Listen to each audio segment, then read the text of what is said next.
অন্তর্বর্তীকালীন সরকার এই হত্যার সুষ্ঠু বিচার করতে পারে নাই, এর তদন্ত সুষ্ঠুভাবে সম্পন্ন করতে পারে নাই, এর মানে এই না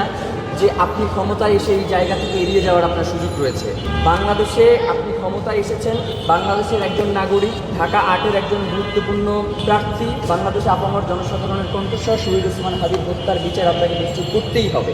আপনি ভোটের ময়দানে শহীদ ওসমান হাদির কথা বলবেন ভোট বা ই ব্যাংক বাড়ানোর জন্য, আপনি